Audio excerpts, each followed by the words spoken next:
Hello, welcome. I'm Laura Gazzotti, the Artistic Director of Calibri Festival and Diversity Agent working in the children culture sector. In order to make this panel discussion more inclusive, I will describe myself. I have long hair, more wet than black, and using reading glasses. I will use a lot this moment. In this moment, I am wearing an orange dress. I am so happy to be here with all of you in Tikkurila Library and in this closing event of Calibri Festival. Probably all of you don't know so much about Calibri Festival. This is a novel model of children cultural production for an immigrant community perspective, which make it one of kind festival in the Nordic countries. Calibri is a plurilingual, interdisciplinary, and multicultural art festival for children and their family, taking place in Helsinki, Vantaa, as today, and Espoo. The festival offers possibility to experience, enjoy, and value art, science, and cultural diversity. This annual event creates safe space where heritage language spoken at home are not a secret and intercultural dialogue can flourish. That's one of our strengths, having our community creating opportunities for cultural engagement and for all families, regardless of configuration and background, and offer opportunities of work fair for all immigrant cultural worker residents in Finland. Today, I want to welcome to you offline and face-to-face here to our second panel discussion on children, culture, and diversity. This discussion is part of larger project named Building Spaces of Encounter for more sociable, sustainable, diverse, and accessible children's culture, produced by our association Culturica Cusminio. Why this second discussion about diversity and children's culture with focus on in Vantaa?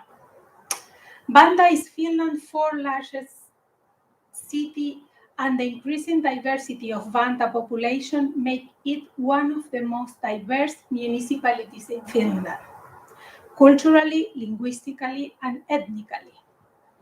Multilingualism and diverse cultural competencies are human resources and as such an integral part of cultural life in Vantaa. According to the Finnish Institute of Statistics, this cultural diversity is particularly evident among children, and in certain areas of Vantaa, the highest proportion of foreign language speakers are in the first childhood. Between 0 and 6 years old, the 30% of the population speak an heritage language other than the national ones. Already in West Helsinki area, 1 in 4 under school age children is of foreign background. While the situation varies in different parts of the country, many cities are facing similar challenges. This allows us to affirm that in contemporary Finland, there is an important number of immigrant and Finn raising children with diverse ethnic, cultural, and linguistic backgrounds. Multiculturalism is a norm in normal life. Unfortunately, and not only in Vantaa, many families are doing so without tools to confront this situation. If art and culture play such a strong role in allowing children to reach their full potential, it is crucial that all children have access to high quality and plural cultural offerings. The need of increase the presence and plurality of voices and perspectives in stage, galleries, or in art classroom, as well in the audience and decision-making process, is more urgent than ever. The children culture sector is facing the challenge of having to create conditions for an effective cultural participation, positive interaction, and mutual understanding, equal treatment, and respect from an early age. That is what our panel intends to address here today. Contribute to the development of new horizons in the children's arts and cultural sector from polyphonic perspective. Thank you to offer that today. And with a will imagination. Our guests are cultural workers that play a key role in pushing the limit of children's culture and education, working actively in overcome the many challenges faced achieving these objectives. They will share best practices, lessons learned, and new ideas and challenges. With this reflection, we hope to motivate you, decision makers, cultural workers, communities, and families to be active and improve action to dismantle barriers and activate equal and active participation and citizenship of children through arts and culture.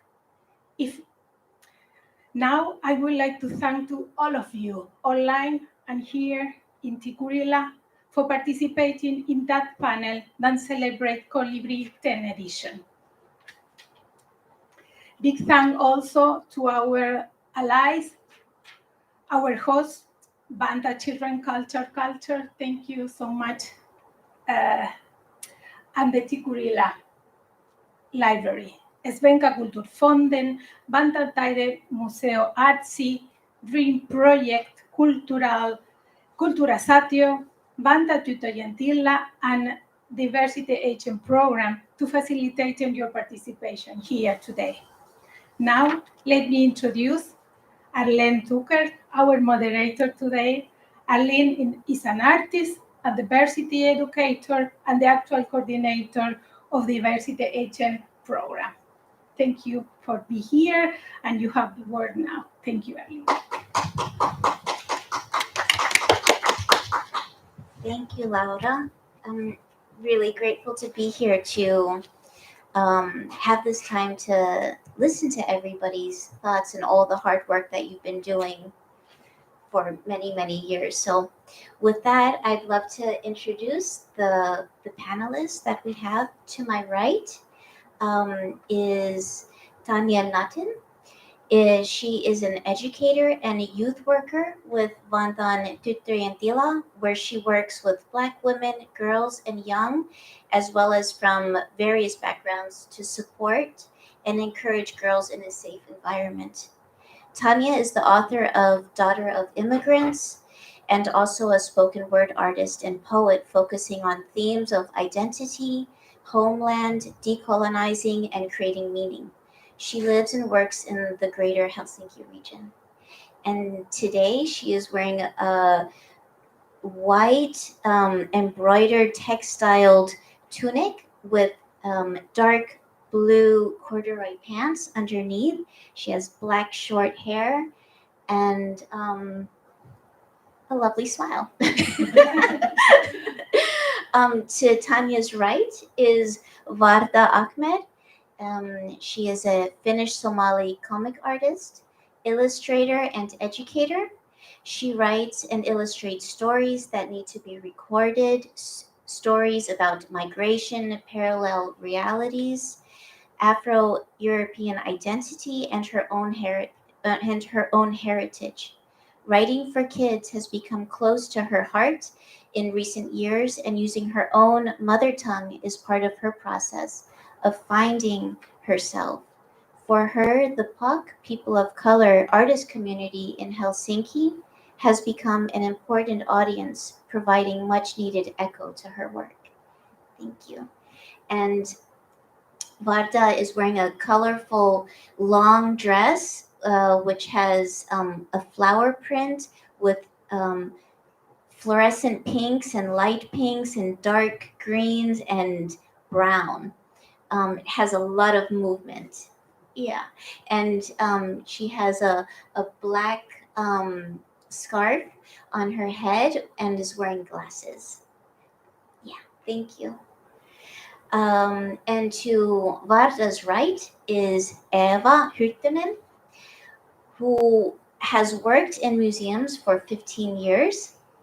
Her background is in fine arts and painting, art education, media pedagogy, and education theory. At present, she works at the Vantaa Art Museum Artsi as a museum education curator. A big part of her job is interacting with the audience in varying ways, including workshops, guided tours, public events, and communication through different media. And today she is wearing a maroon colored dress with little polka dots that are textured, and she has dangle earrings that are black and white, speckled on top, and then as they droop down, there's a violet oval shaped shape. She has strawberry blonde hair and it's a bit wavy. Thanks. To Eva's right is Kaisa Kettunen, who works as the Chief of Culture for Children and Youth at the City of Vantaa Urban Culture Department. She is an art educator by profession and has previously worked as the director of Anantalo Art Center in Helsinki and as a museum educator at the Finnish National Gallery and Helsinki Art Museum. Diversity and accessibility are central points in her work. And today, Kaisa is wearing a black jersey shirt, and over it is a black and white cardigan that is checkered, and her skirt is also checkered but has larger rectangles. She is wearing pink colored lipstick and has butterfly silver stud earrings. You can see what I'm focusing on. And has glasses with clear frames, but they're on top of her head, not over her eyes. For reading. For reading. Next to Kaisa is Anna Sidorova, who has been living in Vantaa since 2014. Anna is a translator of Finnish children's literature into Russian and also the mother of a bilingual school child. Anna also works at the Kultura Foundation and organizes projects aimed at building dialogue and encouraging active participation of the Russian speaking minority, challenges cultural institutions to be more inclusive, and support education and research on the Russian language and culture in Finland. And today, Anna is wearing a black sweatshirt, hooded sweatshirt, and it says Kultura on the sweatshirt. She's wearing navy blue jeans, hiking boots, and has short brown hair. I also have well, I don't have short hair, but I have very long black hair. It's wavy. I'm wearing a blue woolly soft sweater, black pants, black shoes, and I have freckles going across my face. Really happy to be here. I would like to also share with everybody in the audience, online, off or not offline, but in in the room with us, that we will be having an open discussion. So if at 6:30, so if anybody has any questions that they would like to ask, please put it in the chat.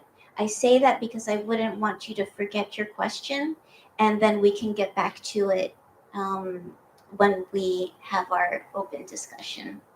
And also with that, as we're celebrating plurilingualism and celebrating diversity and different ways of self expression, Please ask your question or express yourself in the language you feel comfortable in. We will find a way to understand each other. Okay? Yeah? Great. How are we feeling? Okay. um, I'd like to start with the question of representation, and maybe just coming from the perspective of not wanting to assume what that may mean to all of us. I'd love for you to share, what does representation mean to you? What does it look like? Or who would like to start? I know it's a big question. Well, I'm sitting right next to you, so I can start perhaps. And then after that, I will gladly pass the mic on to somebody else. But there has been a lot of discussion about representation in Finland. But I think representation without equity and inclusion is merely lip service to a global phenomenon we see moving on from Black Lives Matter, where people seem to suddenly become aware of the fact that there is inequalities built into the structures of systems that we live in. And while there is more desire to have representation, there needs to be more than just brown faces. There needs to be real inclusion and equity and the ability to decide and change. And also, decision makers also need to be from the backgrounds of the people that they're representing. Okay, next. Yeah, I can back up you. That's what we are looking for. I don't anymore like say that we need representation. I think I'm also saying that I would rather work with institutions that there is people who are diverse, and we are willingly to learn and discuss and change the structure if needed. And most cases there is need of changing structures. I have worked at different art institutions and school field. So in what I'm right now doing, I'm working with people I want to work with. So, and it means diverse background and in any like very different ways. And I'm working with people who I admire, and I can learn them from them. So I don't seek that I see in commercial like big pictures of brown or black people, uh, or I don't care if there is how many sport like stars representing us with a diverse background, because that's not the change I'm looking for. I'm looking for deeper change in the society. Well, you've spoken really, really nicely about this very, very big word. I could say that representation as a word, it has a sort of it has a possibility to look for your own work and your own institution with a critical eye. What kind of a representations you're giving out. Oh, me, I am giving out when we are doing exhibitions, but it also has, for me, a very positive vibe, because there's always a way to think it over or think it in a new way. But it is a big word and it has a lot of meanings. A big, good word.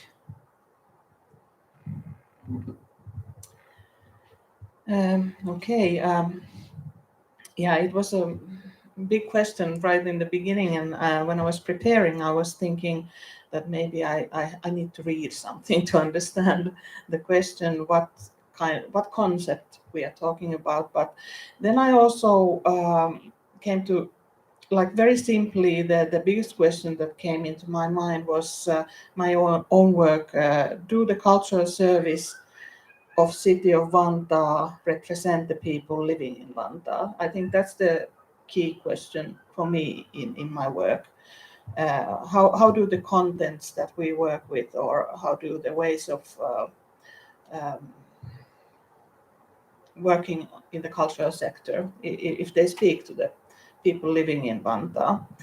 And but then another word also came into my mind when I was thinking of representation, and that was participation, and not really looking for wanting. Well, of course, we can think of if the services represent the people we are working with, but also we really want people to participate in the planning and represent themselves in that way. So representation and participation. Maybe we could stay in the moment for a little bit. Could you expand a little bit about how representation functions or looks like in your workplace, where I mean, in the staff of, or yeah. And yeah. also, as you're talking about participation, how well, for participation we have methods of giving people possibilities to come into the planning of the work we are doing, and hearing them and saying, but we need to be better in that also, that it's starting. Okay, now I lost the thought. Can you say that? Can you repeat the question? Yeah, sure. I was just asking if maybe you could give even some concrete examples of what representation looks like in your workplace, within the staff, or also, the services that you provide. Yeah. The children's service, the children's cultural service, the staff, we are 4 permanent producers, cultural producers, and one of them speaks Russian as their native language. So that's also that's good. And then also we have one who speaks Swedish. So that's the language skills is one aspect of that. And also I later on I thought of one of the things, one of the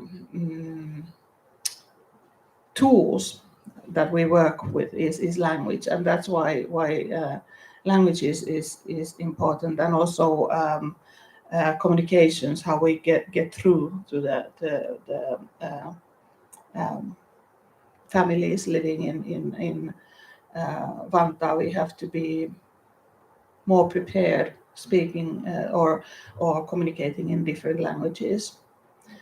Those are a few examples. Also inviting people to produce programs with us. That's a shift in the practice of the producing cultural events. That not anymore the producers are not anymore so much experts on contents, but they should be experts on facilitating and inviting people and communicating and building collaborations. So that's also one way of being better in participation or in representation. I don't know if this, no. but yeah, few examples. Thank you. Anna? Yes, I thank you, thank you. I also think that representation carries a lot of meanings and interpretations. And then I thought about this world before I had. I noticed that something is difficult for me in this world. because other way it's very good and very good term and very good that we have represents in for example in politics. But the other hand, I think that then they speak on behalf of someone or something. Then we are forced to generalize. And I liked so much when they talked about how what clothes they have here, because it's something, it's so beautiful. And we not like represents of some ethnics or nationalities, but we are wearing just tunic, white tunic, and so on. And something in this through representation, we are organize the world and reality through the act of naming the elements. And it's, for me, it's a construction on of borders in order to destroy them. We want to destroy borders, but in the same way, we are like construct borders and we named like you are represent this one and this one. And it's, for me, it's sometimes difficult to be only Russian speaking in this society, because I want to be artist, for example, not only Russian speaking. But other side, I understand that we have to name our problems. We have to name sometimes groups and generalize, like to face the problem. And what's about if I go to representation in means of diversity, do I meet diversity in Vantaa or in my yard? I live in Vantaa in Hiekkaharju. Of course, my son's school and my son's school's yard is most diverse, and there is a lot of languages, a lot of faces, eyes, and it's very different faces, different eyes, different languages, and it's very, very beautiful. And I like the day my son comes home from school and he talks about school. He talks about hobbies and about different people and different languages, but in very beautiful and in very respectable way. And I think how we can bring this reality which is in yards and in schools and in preschools and kindergartens here, that it's so diverse, to understanding, to cultural field and to organization. Yeah, you raised a lot of really important points, and maybe we could just step back for a minute and think about representation and the challenges that comes with it. That, for example, I'm not representing any, or I don't want to carry the burden of representing any particular um, group of people that somebody may attach me to.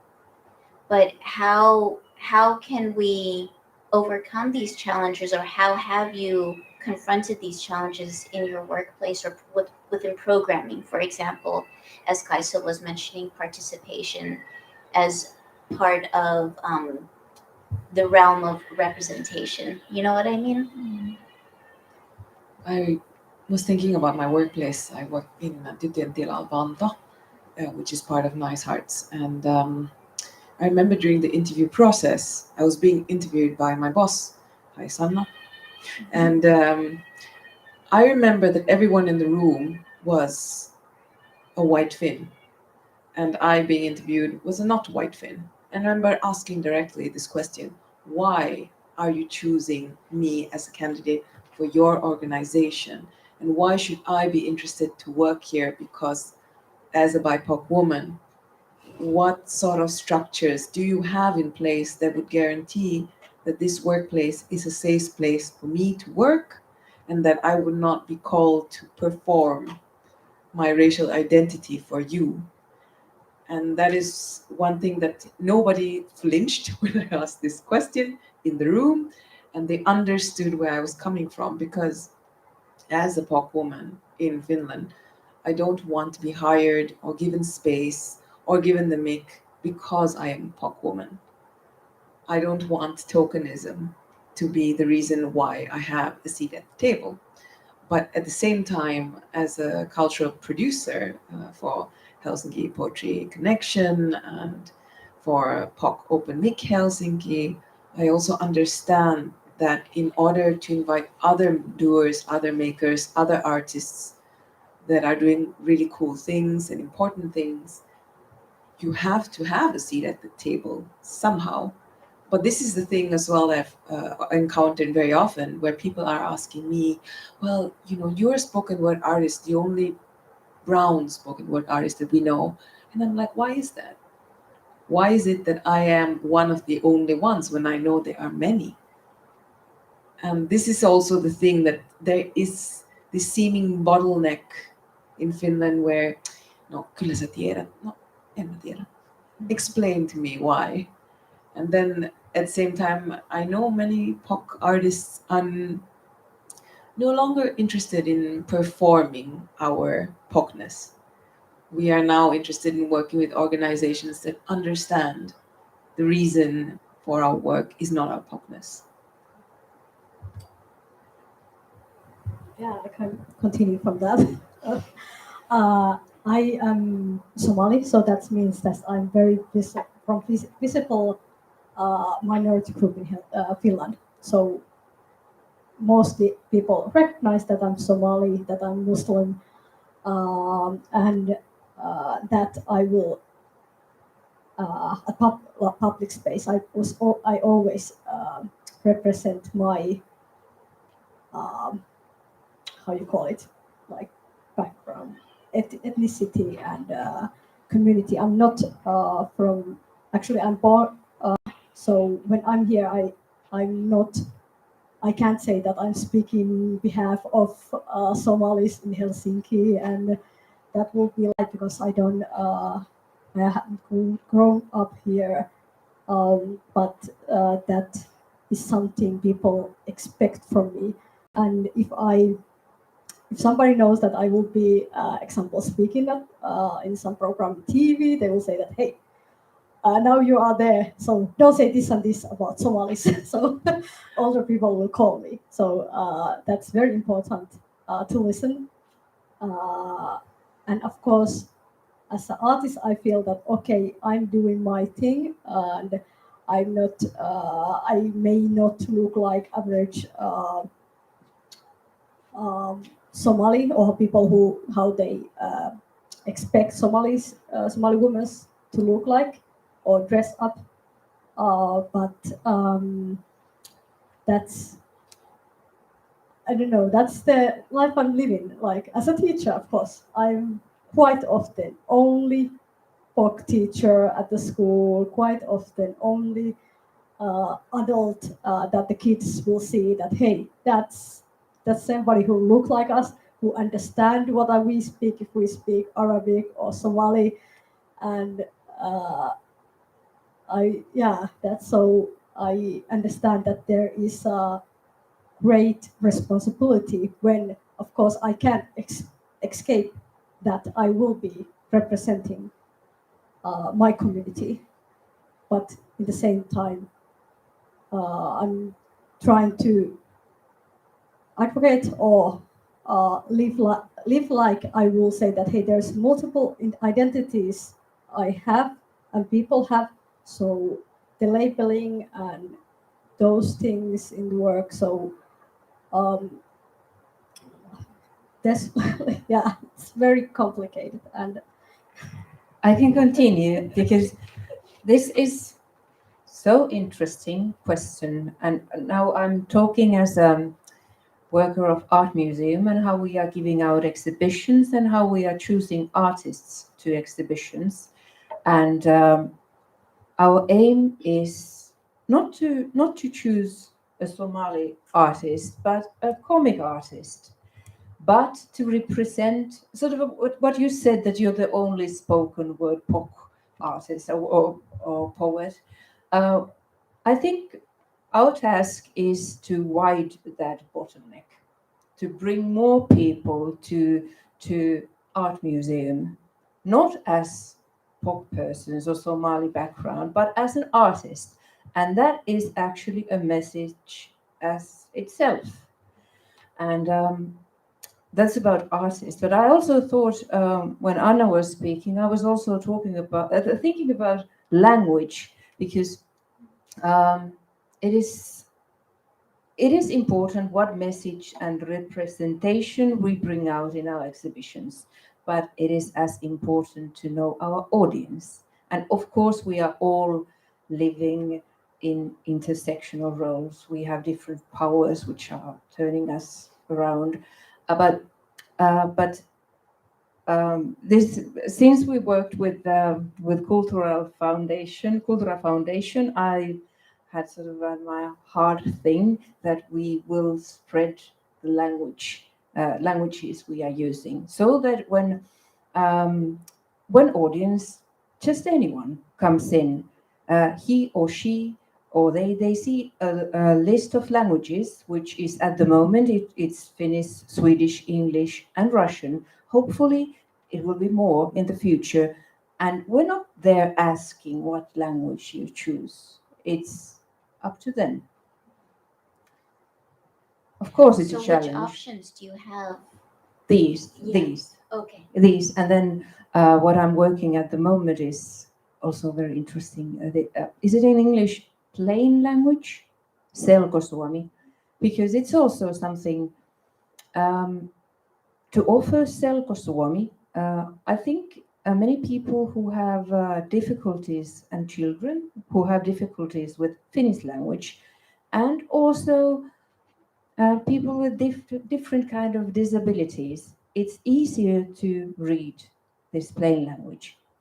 But it should be done so that we don't automatically offer you that maybe it's better to take plain language. It's your choosing to take it. Because I heard this in one cultural institution, they have brochures in plain language, and nobody takes those because nobody wants to point out that they don't speak properly or they don't understand the more challenging language. So are you saying that there are two Finnish options? There's the Yes. Finnish, Yes. okay, plain language, and then The regular. okay. I think you should start offering a third one, Kela language. Oh, that's nice. It's especially challenging. But these are things which I think also are important when you talk about representation. Yeah, it sounds like you're entering it from also the viewpoint of accessibility. So how? Absolutely. Thank you. I'm also thinking, is the problem with the representation that representations always carry meanings, and then meanings are interpreted. So we can't really control whether it's a thing or a person that is representing something, artwork or a person, and how it's interpreted. And maybe that is one of the questions. And then I'm also thinking that rather than, for example, some organizations representing a group of people, I'm not really thinking in my work it as a representation, but also as a connection, a way of connecting people. But I don't know if there's a difference there. Is it just words or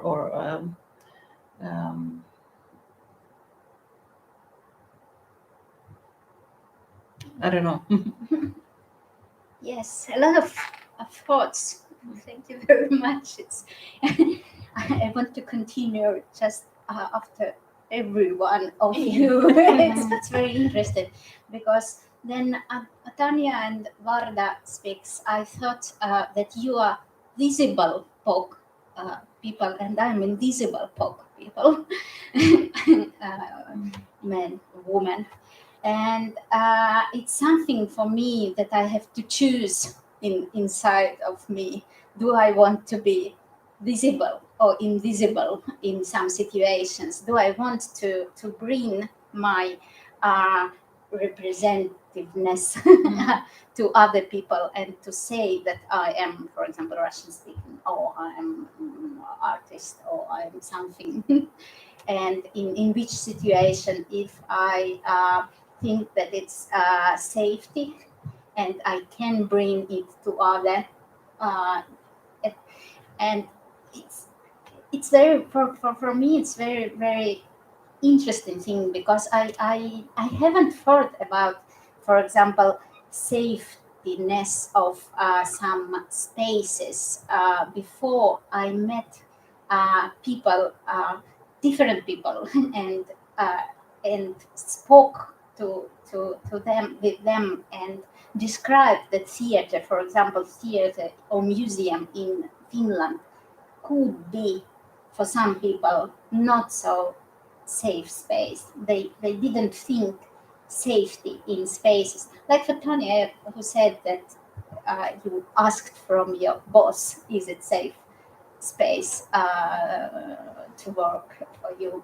And it's for me, it's so important to understand you, and I think it's get me more touchable or to understand this world and different world and diverse world much more. And the other side, I think, is why the representation is so important in children's cultural, because it the representation that seeing yourself represented in the world is an acknowledgement of your existence as a part of society. And when we worked with museums, for example, they often said that why then museums are translate, for example, when they translate some text in Russian, they translated them to tourists, not for Russian speaking living in Finland. And then I'm not exist if there is text are for tourists. I'm not living here. It means that it's not for me. It means that museums are not seeing me like visible. I'm invisible. I'm not exist. And in children's literature or in children's culture, it's so important to be to exist in the world for these diverse schoolyards. They wanted to be. Yeah, it's a very well, it's a favorite catchphrase that's repeated quite often. People say proudly that, oh, I don't see color. Then the POC person is looking, oh, that's nice for you. Because if you don't see color, I don't exist. And it is a very privileged statement to say something like this. That means that because you can choose not to see color and the struggle that other people who are not in the position that you are in have to go through. I have a stepson who is half black and half Finnish. And very often when we are walking together, the perception that I see that we are perceived as opposed to one where my white partner is with us again, is different. The perception and the reception that we get. And I live in a very privileged town called Kauniainen, where you can very often notice the language in which the school communicates is one of a very invisibility, where, oh, we don't have these problems in school. I beg to differ, because I hear what my stepson is telling me about the language that he's being bullied with. So yes, you do have this problem, and pretending it doesn't exist because we are very suvaitsevainen and tasa-arvoinen and so on, it's not going to make it go away. And also pretending that it is a joke is probably also not a way to make it go away. So yeah, I really feel that comment that to make someone invisible is quite an awful thing, but a very privileged thing to do. And I also think about a representation, like positive representation and negative representation, because if we see some youth literature, for example, literature for youth, there is books with Russians in, or some detective stories. A lot of Russian represented in these stories, but all of them are bad ones. So is it representation? Is it? It's a different kind of representation. Kaisa, did you want to say something?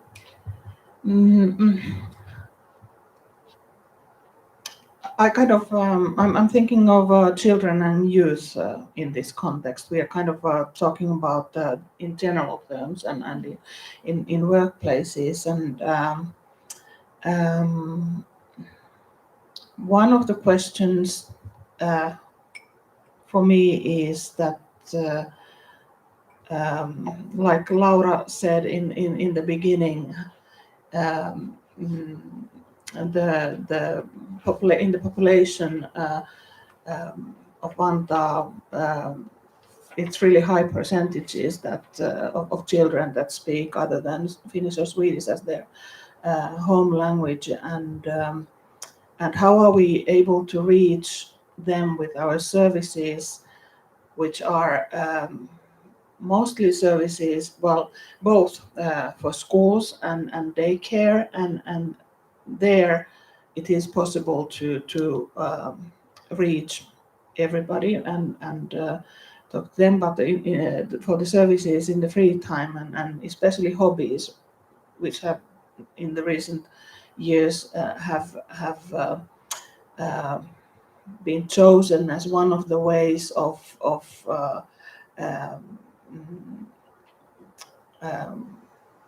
cutting down the loneliness and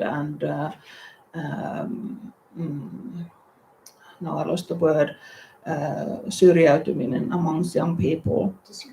Discrimination, yeah.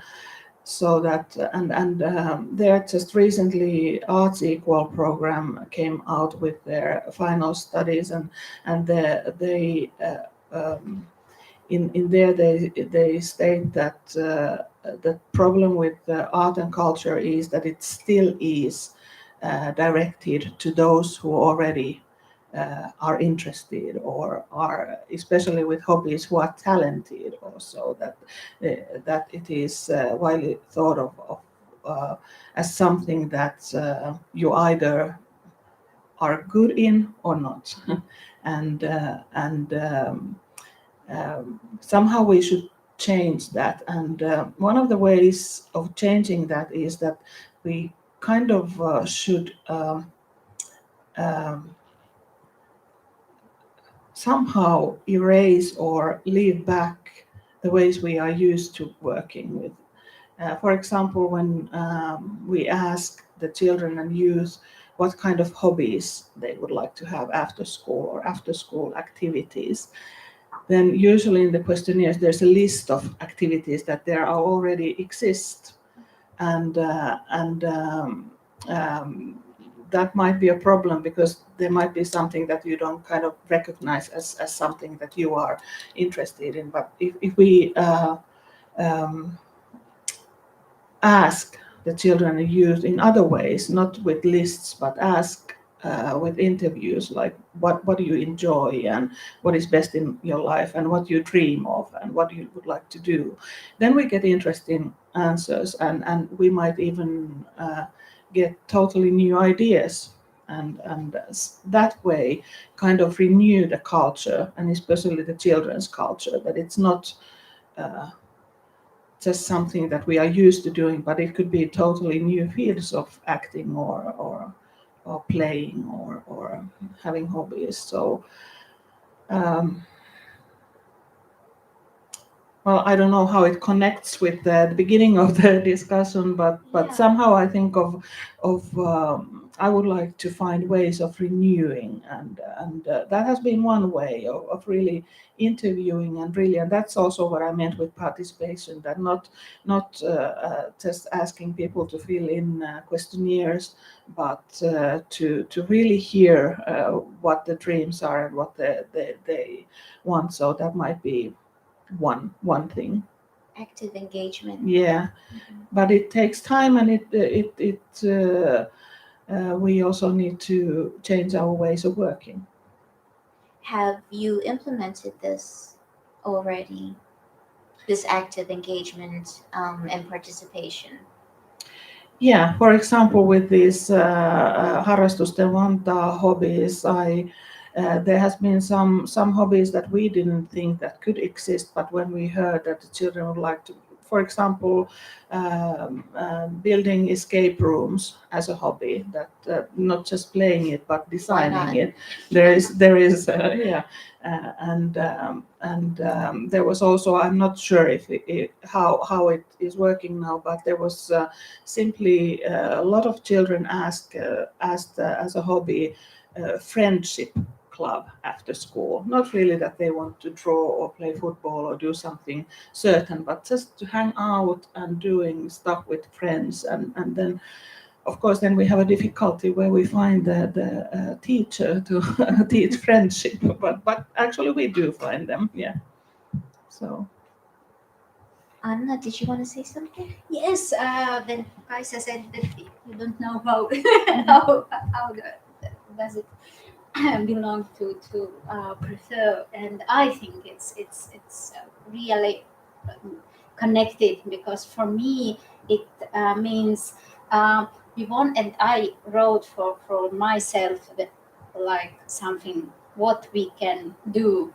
It was it is like how to make representatives of minorities not only objects for which some services are being created by actors who actively offer and create themselves, from objects to actors or change makers. And I think it's very important to to do and to think that they could be actors if they suggest some their own hobbies. It's very great. It's first step. And I think also that it's sometimes we in Cultural Foundation, we talked about how to be not to do for Russian speaking, but doing with Russian speaking. And now I'm thinking about how to work between, how to be mediator, how to create and to connect people. And I see like our work and our function is to be mediator, to be connecting, to like organization. I think they have to discuss together, to gathering together and to talk together between organization much more, how we, because we have the feeling here that it is a problem and we have to do something, but not to do it like ourselves and your, but to talk and to do something together. Because I think it's like an ecosystem. When we are doing together, then we are finding some connections between our organizations, for example, and between organization and actors and communities, and it can works maybe.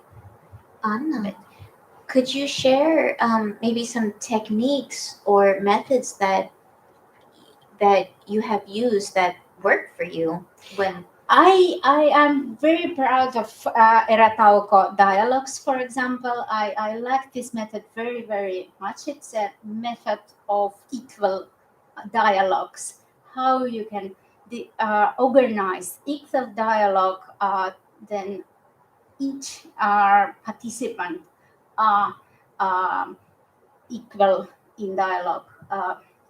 It's very good method. I think Kaisa is knowing it, and you can participate in this dialogue like yourself with name only Kaisa, only Anna, only Varda, and then to create a mutual understanding, because at first they have to understand what is the problem, why, and then after that the second part is solutions.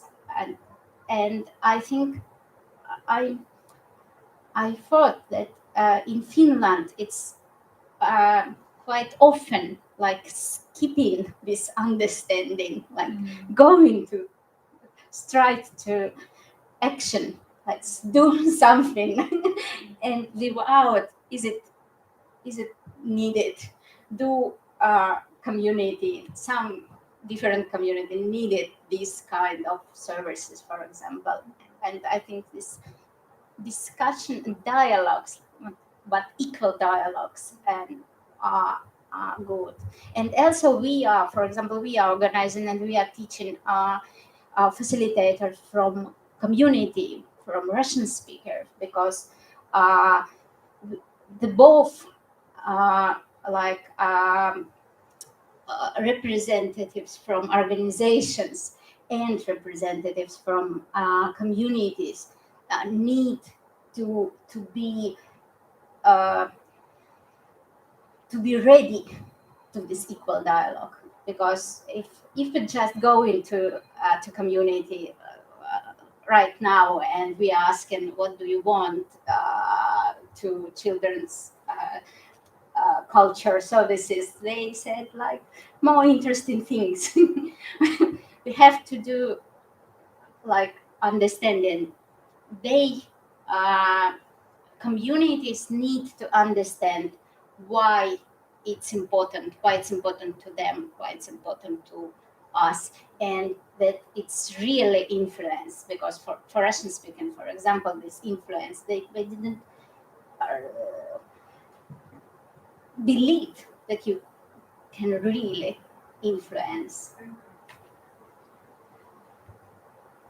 would you like to share, as you both work directly with children, what techniques have worked for you, or even what hasn't worked? So I would like to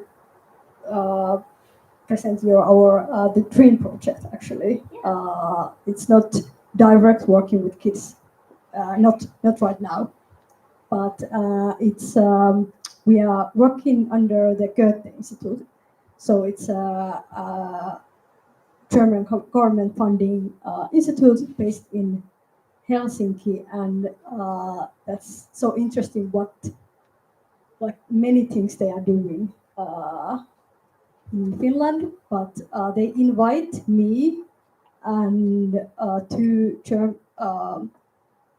two artists from German, from Berlin, and we are women of color, all of three, and they say that we would like to hold this diverse children project, and would like to invite you to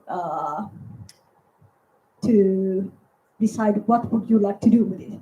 So they are funding it, and they are invite artists to make the structure, their program, the where the project is going, what we are aiming to do, and that's how Goethe works with us, and it's so different that my experience with the Finnish institutions. And now we have been working from 2019, and unfortunately last year was last year. But what we have been doing, we want to have more connections. We want to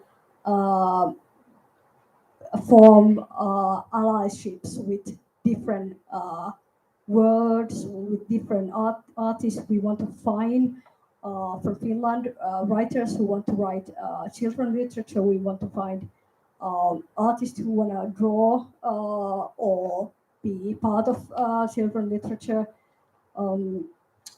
And in German, in Britain, in Sweden, we have invite people.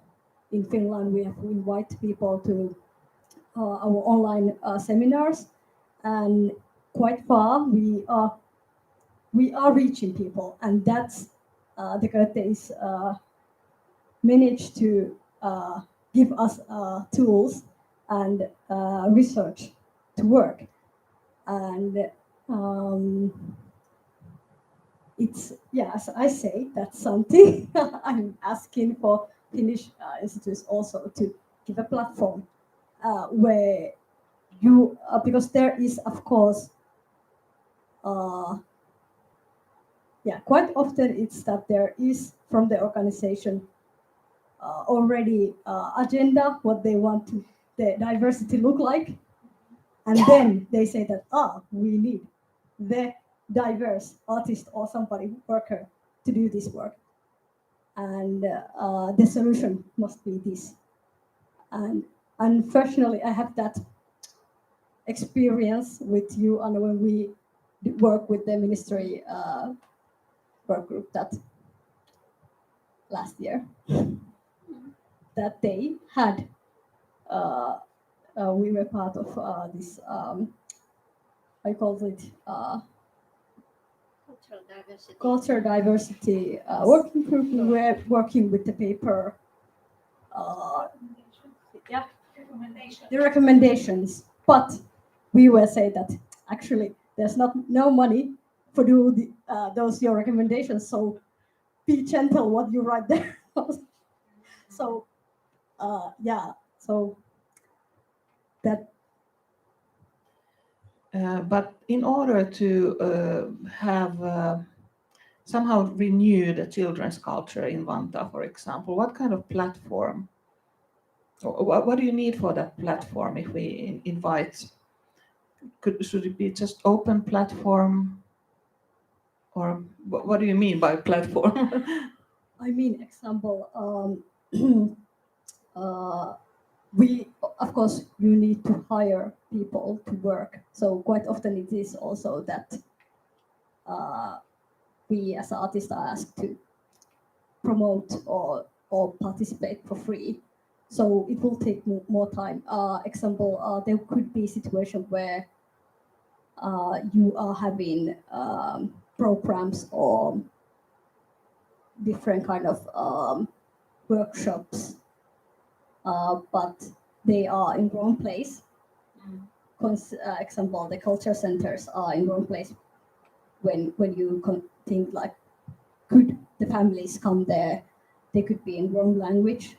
They could be, as Anna said, that you need the community workers inside the communities to connect with you, that they could give the feedback from the community, or reach the community to come your events or your workshops. And I think Vantaa, there's a lot of good things. There is this, I think in Hakunila, there's a lot of good things happening, but there's lacking this connection. So if you held something in Tikkurila, we know that people are not in Tikkurila, but the facilities of the municipality is here. So that's why quite often they don't work. They don't go to Korso. Or Yeah, and that is how we already that we have recognized that we have to go where the people are, and also there. But I really like the idea of the platform as an open space, and then letting people, whoever is invited, to set the goals and so on. But I'm thinking whether, yeah. But of course, you need time, you need the resources, the people to do it as their work. Yes, but I also think that it's a matter of prioritizing. Yeah. So making it a priority, because if it's a priority, then you find a way. I mean, not you, but you know what I mean. Tanya, did you want to say something? I was thinking about how Kaisa Helsinki has open calls where they invite producers to pitch their ideas. And also, it might be an idea to seek out producers from areas, because if they are already, for example, Hakunila area, they have a flourishing nuorisotila. Contact them there and ask them, what are you doing here? That sounds really cool. We see a lot of youth are coming here, a lot of children enjoy being in this space. What is it that you are doing right?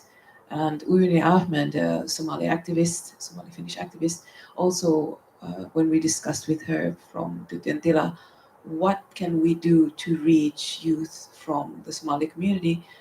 You need to work also with communities and families. If you really want to have trust, you need to not just say, well, we have this program, bring your kids, but what do your kids want to do? What would suit your family and your community? And the doers are also important, because POC people will instinctively trust doers that are from the same community, same background, or speak the same language, or allies who understand these values. But like Varda said, paying your doers is also important. And I like this platform plot too, because I think the platform not only for artists and curators, but it's really brilliant, and I like this idea of Kaisa, but also platform for dialogues with communities, with families, and like open platform. And we have this very good example with artsy museum. We started our uh, work together from dialogue, from like it was like platform. We invited our mediators, our facilitators, and we talked together what it could be, what we could museum taught to us, what do they need, and then we said what we think our Russian community in Vantaa needed, and then we just trying to find some solutions after this understanding of needs. I think. Yes, it worked beautifully, I think. We got a lot of ideas, and we picked two, which actually came through then. And it was very good. And I loved the discussion, because your mediators, how many they were? 20? Something like that. I've rarely had a discussion with 20 people all bringing ideas to the table. Normally it's like regular faces, maybe 2-3 extras, and what could we do now? But I got 20 new faces, and all were like burning to bring ideas. That was very good. Was there any training for cultural mediation, or how to connect with your families and children in your community? They have trainings. We started from we have program for it was museum freelancers. We thought that we wanted to find some people who are interested in museum services and who are not, for example, professional who are interested in, who want to go and who want to be part, to create some ideas or services and so on. It was free in 2018, and it was very successful program. We have over 400 how it's called are hakemukset. Applications. Yeah, thank you. and we could take only 20, I think. And then after that, we met different professionals, and we talked about different about visual strategy and about how about art mediating and about dialogue mediating and so on. And the next year we did our training for art mediators, and now they have training for dialogues, and they have training the special training for intercultural dialogues and intercultural mediating. And we are going to continue this kind of trainings and finding people. We want to now we had some programs in children's literature, and I liked very much this dream project, and I got a lot of thoughts from dream to our end. I be a part of book club, for example, and part of some seminars, and I think it's very brilliant, but I want to do it within Russian speaking community. And we found some brilliant makers and some brilliant parents who are passionately want to speak about, for example, about children's literature here in Finland, and thinking about multilingual reading, how we can like to care about many languages and reading in many languages, not only in one language, and so on. Just remember from my past one project, we had this Oma Kieli, Oma Mieli project. I don't know if you have heard it. It's a long time ago. We were working with Wissam, my friend, and she's culture producer. And that time she was working in Helena Rautavaaran Museo in Espoo. So the museum director decided that, hey, you have a great project, so you can do it at our museum. And they already have done a lot of community work in Espoo. And we have, this was like children or kindergarten kids language art project that we want to create different kids workshops or art, how you say, tutors in Somali language, also in Kurdi languages. So then we decide that without having any Kurdish people involved in our project. So we apply the funding from Kone, and then we decide, okay, now we have to find the Kurdish.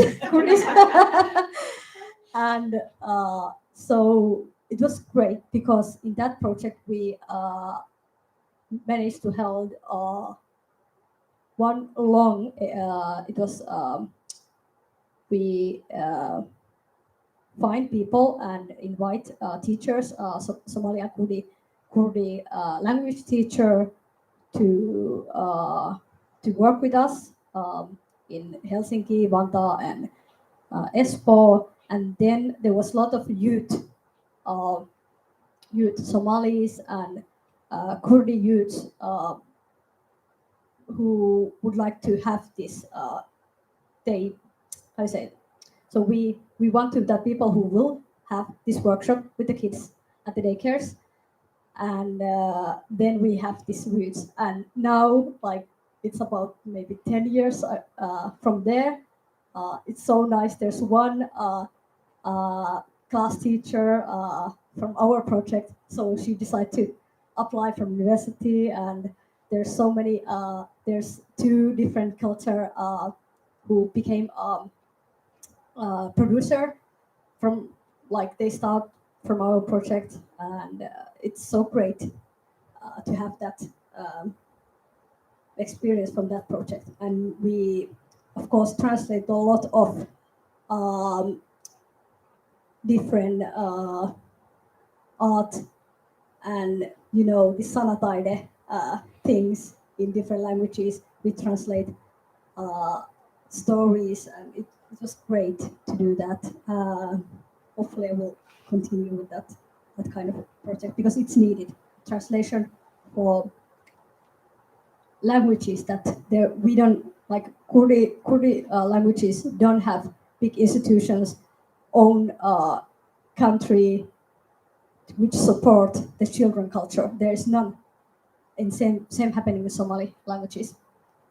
So you're giving that platform. We have that project. Hopefully we'll continue with it. But Tanya, would you like to share how you have connected with your community and with the programs that Sure. In my work as a spoken word artist, it just happened so that I decided to go for a poetry slam because I got annoyed about something and I decided I'm going to go talk about it. And then when I was there at the poetry slam, I noticed that I'm the only pop doer here. And then I started to think about why aren't there more spaces for pop doers who want to perform and have a safer space to perform in. And that's how we came about creating POC Open Mic with Monica Gatuo and Arvin Ramachandran. And we have applied for funding as well to continue, because we were doing POC Open Mic monthly without funding around Helsinki, which was quite challenging, but it was a beautiful and really encouraging platform. A lot of people enjoyed it. And also in my work at the Tikkurila, Vantaa, we also organize groups where we have POC girls and non-binary youths that they can come to this space and just do stuff. And it's really up to them what they want to do. But again, when you do a lot of work intensely related to your background, it can be really exhausting as well. So self-care is very important. And that's why as well, like what I was saying, it's important to also be a facilitator, not to be the person who's always facilitating, to give the space and the mic to other people to say, hey, I know of funding you should apply for. Hey, I know of this doer who would be great in this position, this facilitator doing this workshop. And that way you also avoid being burnt out yourself, because there are really talented artists and doers in Helsinki, in the community, that are doing really cool things that also should get the funding. And yeah. I think I want to ask Arlene, because I think that this diversity agent program is really good program. Also um, like for organization who want to change. Could you? Thank you. Tell about Wasn't it. expecting that. Well, you know, in the diversity agent course, through lectures, workshops, and group meetings, we're there to learn and support each other on how to implement, how to advance and strengthen our anti-racist practices. So a lot of it is about awareness, and a lot of it is about opening dialogue, points of reflecting, and that's what a diversity agent can do when they work with your organization or even art collective. Anything, it can be this person can give advice, help also practically build an equality plan, for example. So it's very multifaceted, but at the same time, it's all aiming towards stopping racism and, embracing diversity and having more inclusion and accessibility for the community. Does that make sense? Does any organization or could, for example, like some museum, just ask or from? They do. I wish more would reach out. That's very much needed, I think. But it also maybe in a way making it more of a priority. That and I think that anti-racist work is long and hard work. It's not just something that you can graduate. It's continuous. So in that sense, yeah, it's something that should be, in my opinion, implemented into the schedule, whatever that schedule may be. Yeah.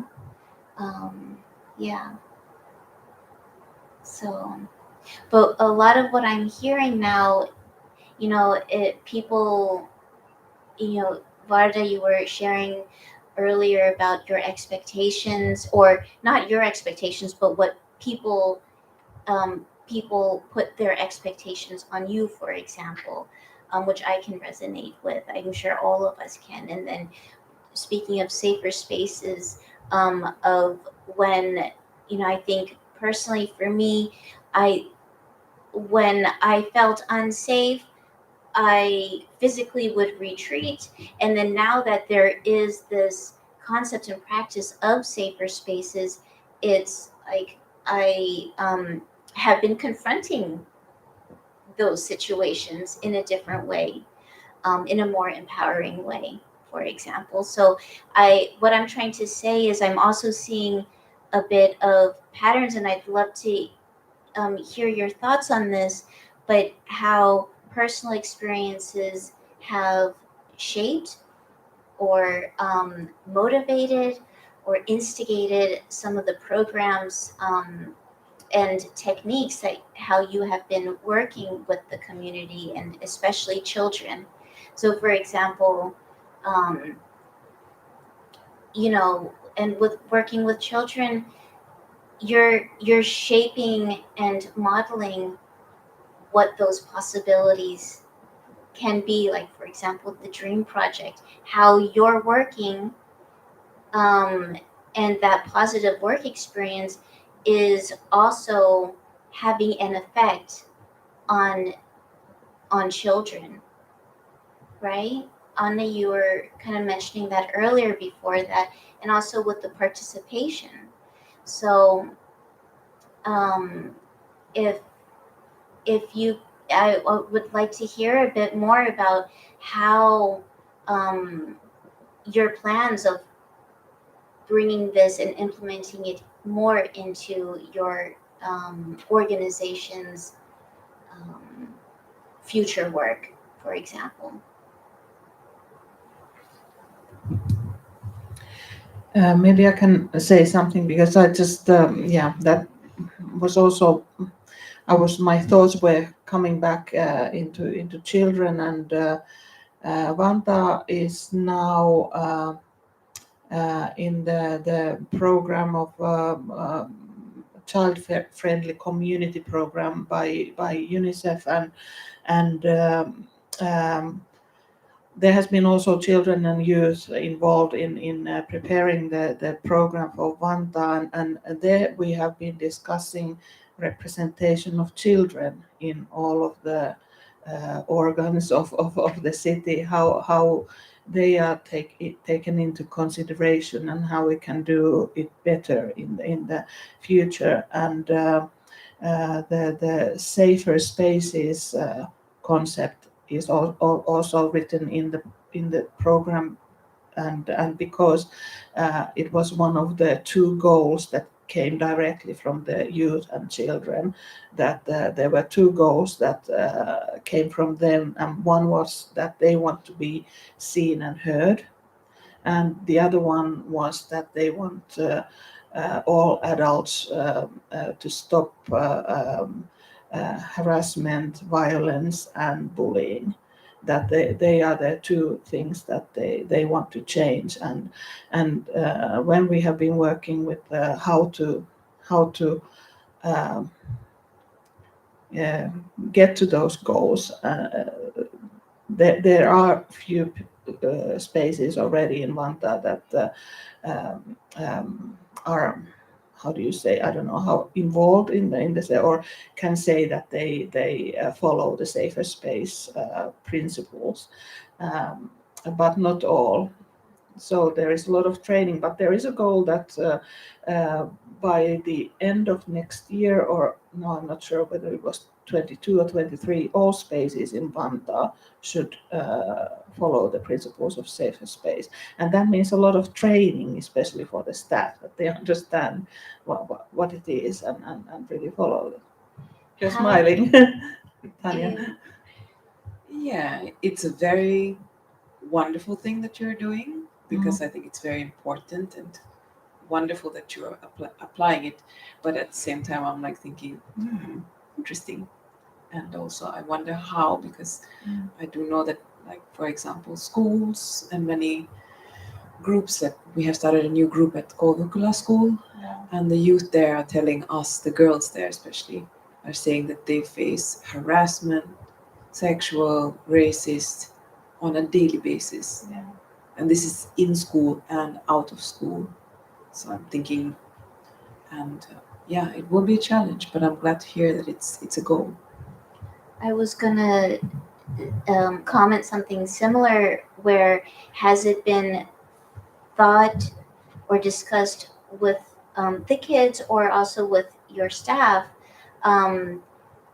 if one of these safer space guidelines were broken, how would that be raised, or how would that be addressed? Do you know what I mean?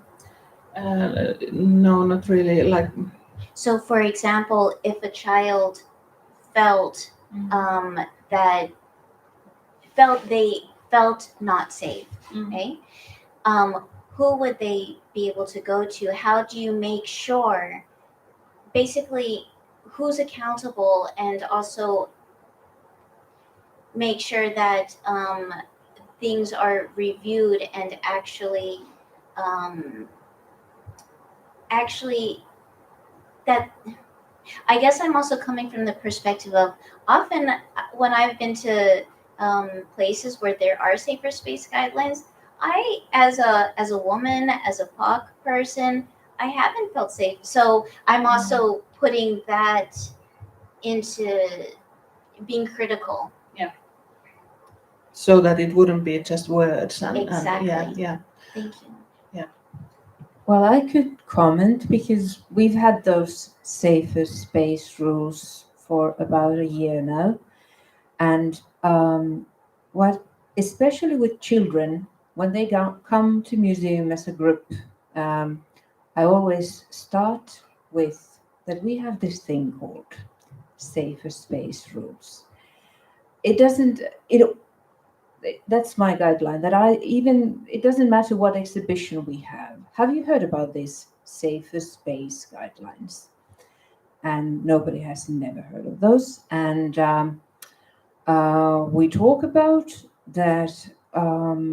What does it mean? What do these rules mean? And if you say something which feels uncomfortable to other, how do we react then?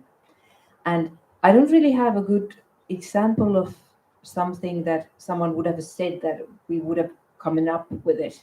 But I think interesting is that the discussion, because like you said, that there are girls who feel them daily basis, this harassment. It always, even from the smallest children, they can name something that makes them feel safe, but also something that does not. And we bring these two things up. 6 years, if someone's 6 years old, they feel that safe thing is what is it now? Cuddling animal or home, and unsafe is when someone is teasing or harassment. And it just continues. It's, I think, important thing. That's why they are called safer, not safe. Yeah. To start the discussion, and we don't have the answers, but as a museum is a very good place to start it, because it's not school. It's a special occasion where they come to, and then the discussion also is special. And maybe, I hope, something stays in their mind. I would like to say that we have this, how you say, principles or rules, a little bit top of safer space guidelines, is yhdenvertaisuussuunnitelma, how is it? Plan. So that's in the law. So we should have that if the organization is big enough. Cities should have it, and every school should have it. But the studies have shown that when the law comes and people start to make the rules, writing them, they were in so rush and without education, without training, they are not good enough to use as a practice. So I hope that in some cases the city will evaluate how they look like, how they are put in practice, and should we rewrite them together, not to force for someone at the school to do that or at the organization and then leave there. The same thing that if we have safer space, well, we should have the contact person, and we should have more direct line to outside the example institution. Like if I can't have the discussion inside the institution, where should I contact? What is the lines? If we have now at the wall the safer space guidelines, we should have direct number where we can text if something's happening. So in few occasions, I feel that everything is done or consider enough that they work in a practice, and that is quite often those are the very how you say underground feminist intersectional spaces, and it means that we every month evaluate what we are doing now. What should we do? Health meetings, consider that thing, not like the well-being of our community, well-being of our people, not like those are our most important things. So I hope, yeah, and Tanya, would you like to say something? I was going to say that I think Feminist Culture House, where you have your workroom, is one such space. But also I was going to say that one space is Alakulttuuritalo Loco. And I'm having an event there in a month's time. And they actually make you sign a contract saying that these are our safer spaces guidelines. If you choose to have an event in this space, you agree to adhere by these guidelines and also enforce these guidelines at your event. And I think that's a very good reminder for the doer, the producers, but also at every event, if I'm producing, I will read the safer space guidelines and tell the attendees, participants that you can contact me or this person or that person. Or if you do not understand or want to discuss this, you can discuss it with us in a break this time. But there should be, like, what does it also an idea where and how are you going to sort of enforce and uphold safer spaces guidelines. And it works quite well, for example, in Tikkurila as well. And the payoff is that people feel safe, people feel happy and comfortable, and you can immediately feel the change when you go to, say, a space that doesn't have these guidelines implicitly stated, for example, in schools. Thank you. I'm going to read the first question from the audience. Please send them in the chat if you have any other questions or comments. In order to guarantee children's effective participation from the early ages, do we need to redesign our cultural spaces so that languages can't constitute a language barrier to participate? What do you think are the big allies in the decision-making process? Maybe what or who?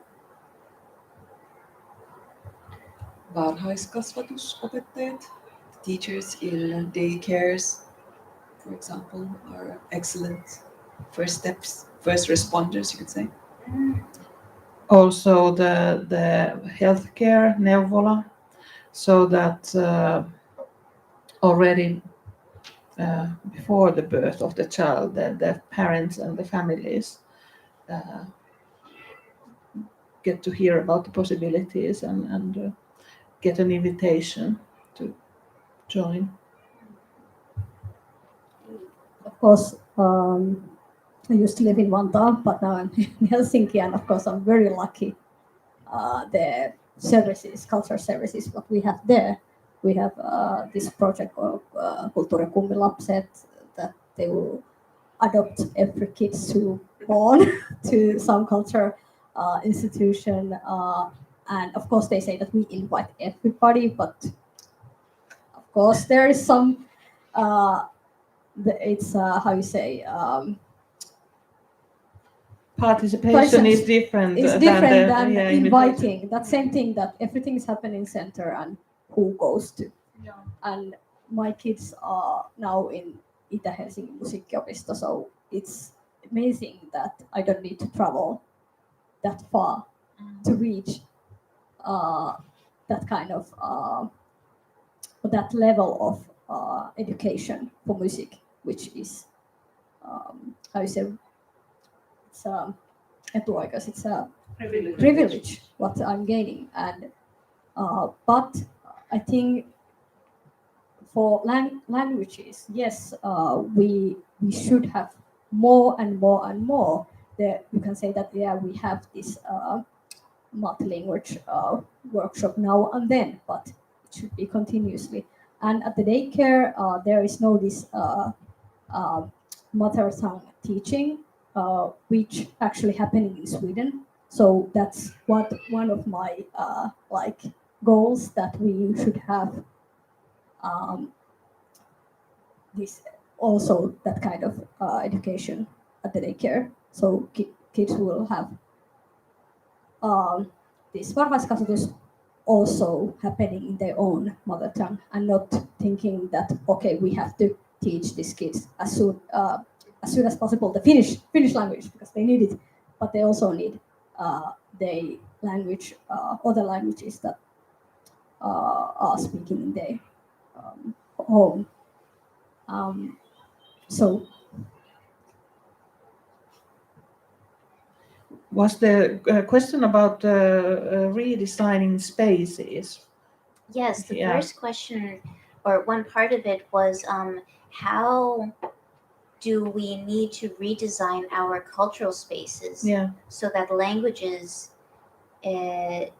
don't constitute a language barrier, like a barrier Yeah. for participation? Yeah. I hear that, and that's something we tend to fill our spaces and our services with language. We kind of want to explain too much, and I think this space, for example, is one good example, that you kind of, with the architecture, you can make spaces open and so that they can be used in different ways, and not in a certain way. So and also using a lot of images and pictures instead of, or selkokieli, like Eva said, instead of wanting to translate long texts in different languages. A very good comment and question. I have to correct myself from earlier. We don't yet have selkokieli in everything, but I'm aiming for it. I'm working on it. I have another question here. How does the children's culture sector and the children literature contribute to production and visualization of a fair, dignified image of diverse children in national narrative? You have to repeat that. I will happily. How does the children's culture sector and the children's literature contribute to the production and the visualization of a fair, dignified image of diverse children in national narrative? This is like a multi-level cake kind of question.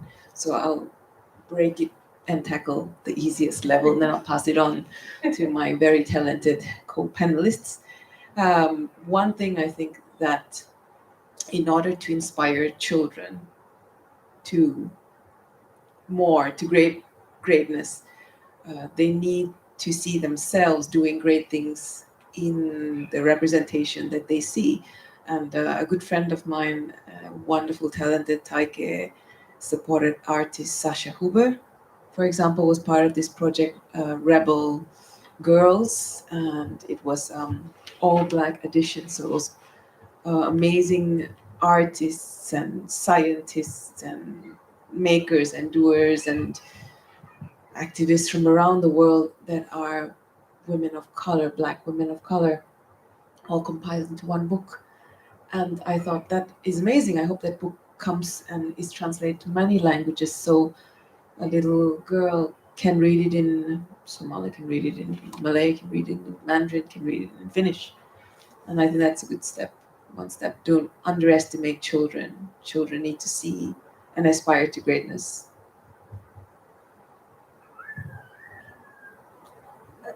It was such a huge question. I'm admiring you to start to answer for it. Varda.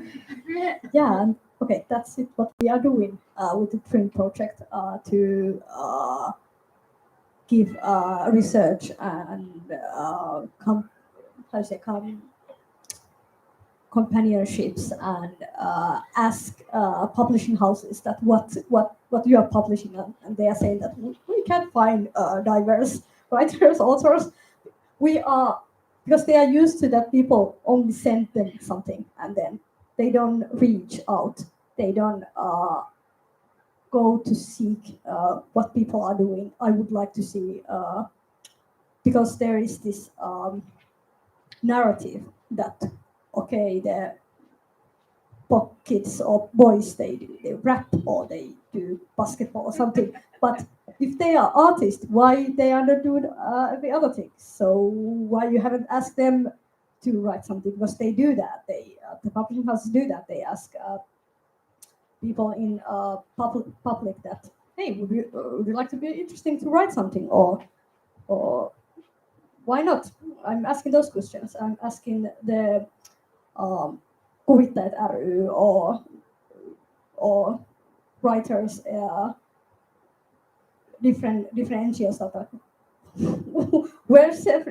why people cannot join your organization, even if they are writing in different languages than in Finnish or Swedish.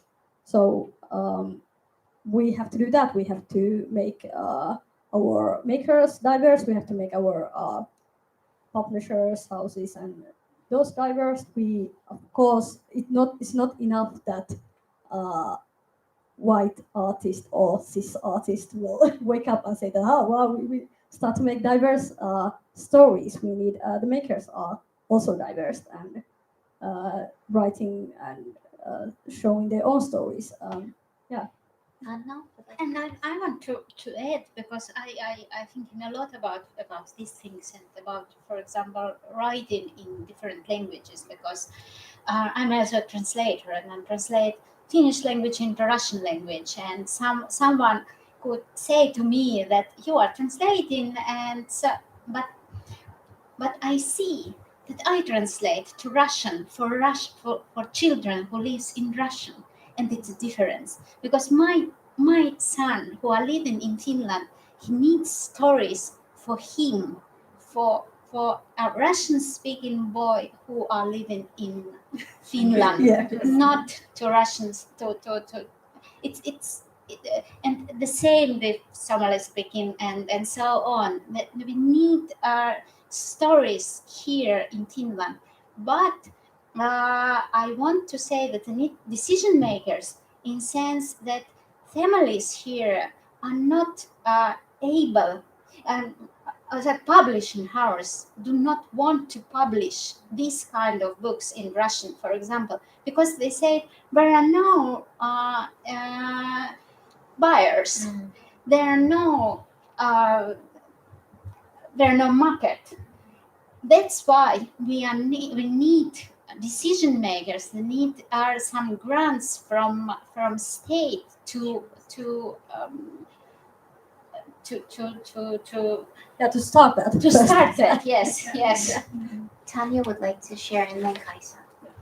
I remember when I approached several publishing houses in Finland with my book, Daughter of Immigrants, and they said, "Oh, book of poetry in English.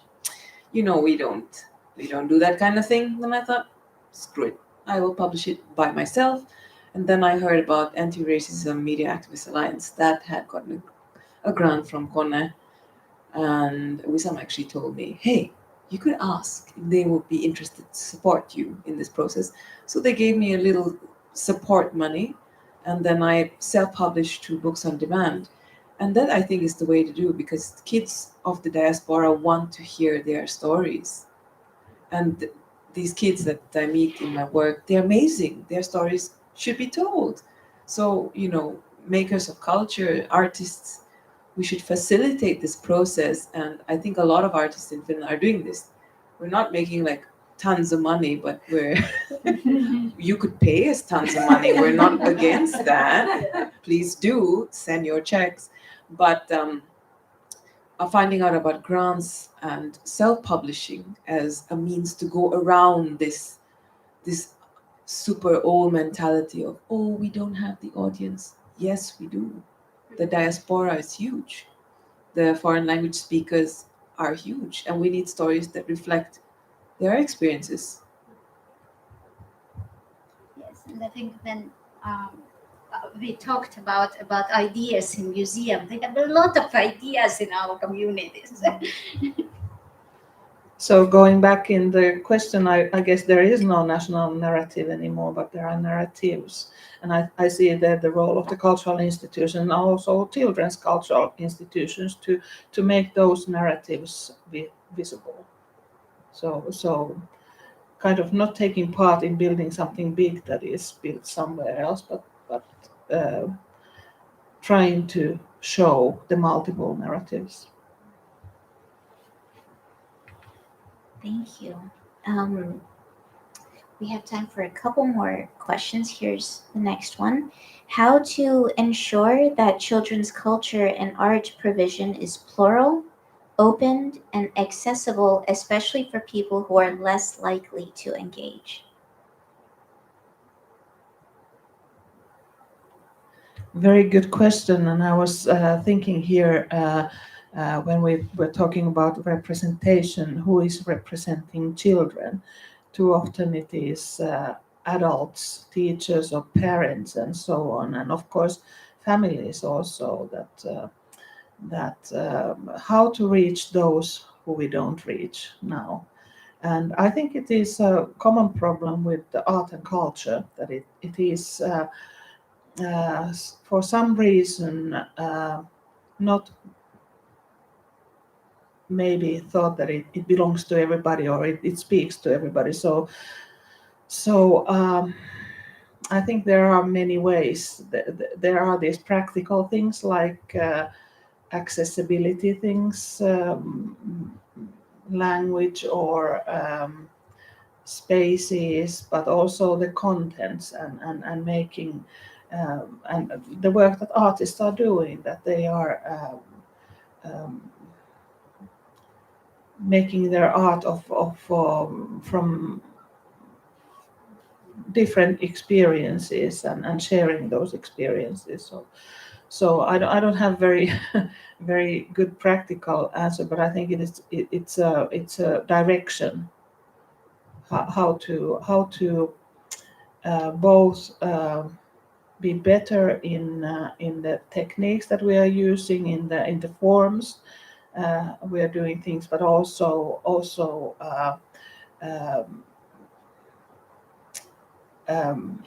and I think also the art itself is taking many paths and changing in that sense that there are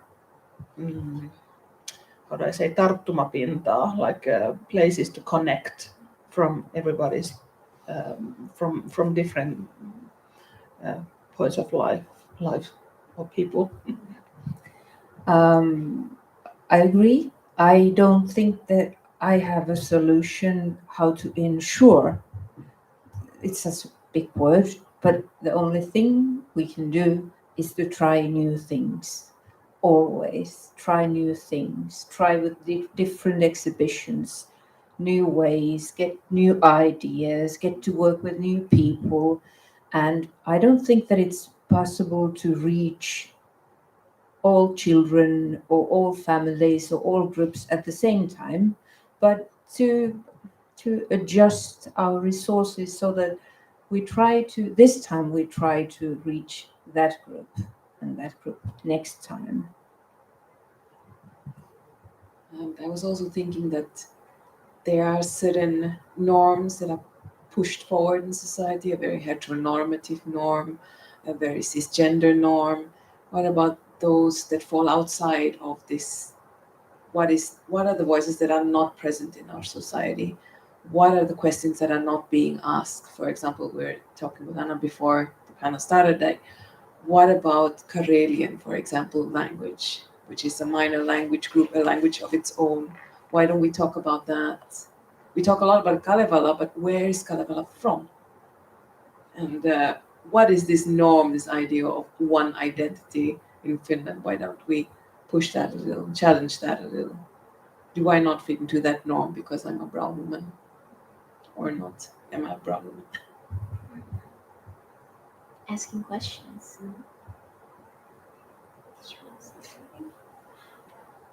It's about how you engage and invite people to your.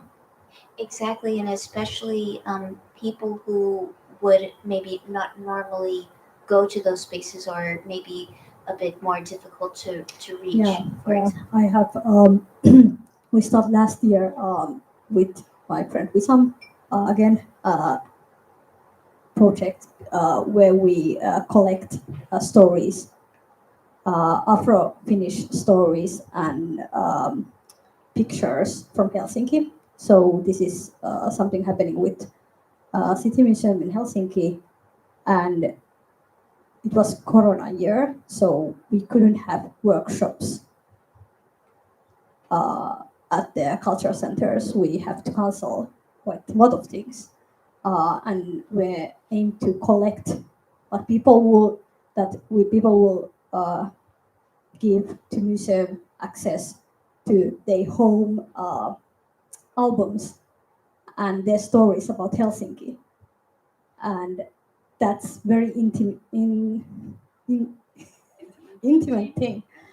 And what we do, of course, we advertise it, but because we know people, we go to meet them one by one. That was one thing what we're doing last year, to speak with people who have like been here a long time, and we sometimes been searching from archives, from Yle Are arkisto, who who is from Helsinki, and hopefully we will continue this. Now we could hold workshops next weekend, not this weekend, next weekend there will be workshop from FEMMA planning. Yeah, so they will hold a workshop. So that's the, of course, I have to find them one by one in this situation. And of course, if I held workshop at Center Helsinki at the City Museum, I know there's people who don't come there. I have to go to find them. So Brilliant, one by one, Yeah. reaching out. Yeah, and yeah, that's what I was thinking also. That Yeah, this personal approach, because actually, we are not that many. If you think Finland is not that big country, so no but excuse. it is a lot about personal solutions also. I'm thinking of children with special needs, and that's one group of children that can't come to hobbies for many reasons. It might be that they don't have transportation there, or that they need assistant or whatever, and tackling those personal problems one by one and reaching, and also gaining the trust. Also, that's important word there. First understanding the content and feeling safe, and then gaining trust. Thank you so much. It's do we have one more question from the audience here? No. Okay. Well, I was thinking that, I mean, in our discussion,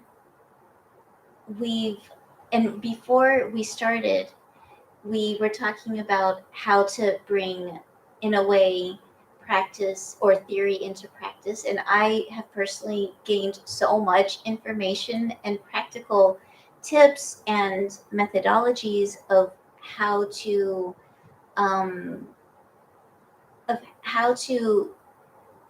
be more inclusive and also be a better listener, how to be a better active participant, and make programming more accessible. As a closing thought, maybe we could share one thing that was raised in the discussion that you would like to do more of in your work, for example. And it doesn't even have to be in your work, but as a member of the community.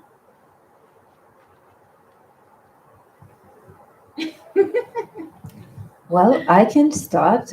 Coming to this panel to speak English was clearly for me to go to my uncomfortable zone. And it has been great. It's been so nice to hear all your thoughts. And I think it would be very healthy for me to push myself more often to a group of strangers to speak about things I'm a bit unsure of. That's my thing. Thank you all.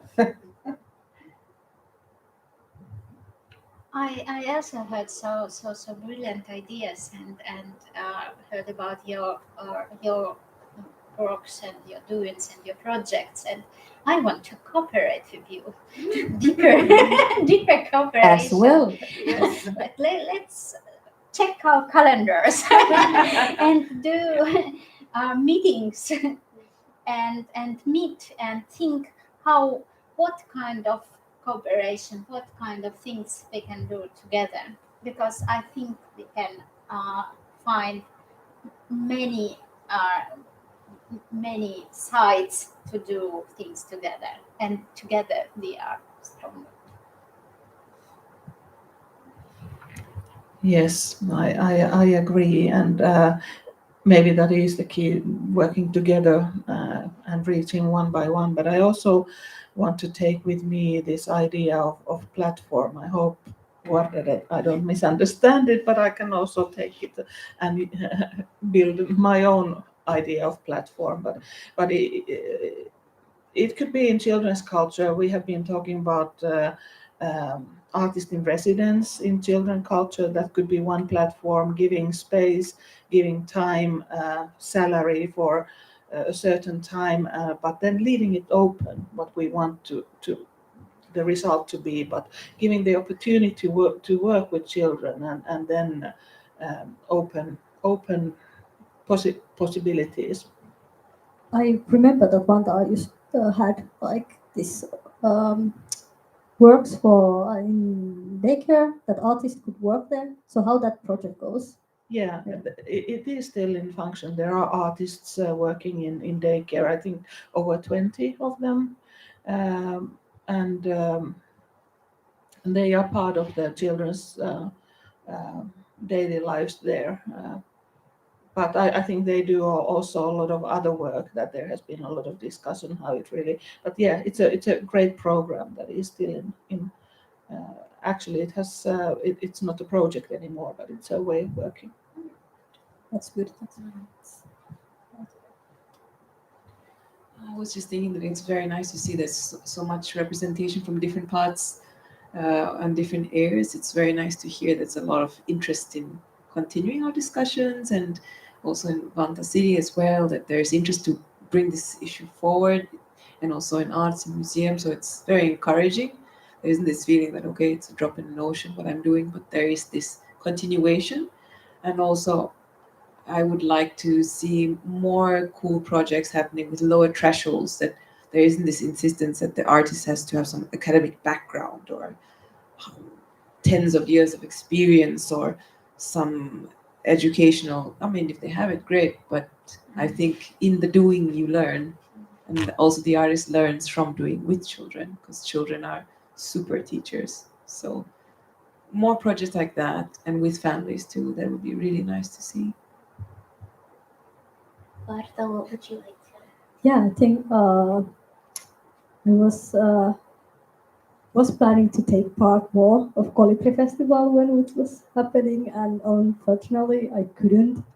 And I think it's so great that we have Calibri Festival 10th this year. It's matching like um, what more we could offer the children, and I would like to work with all of you more in the future.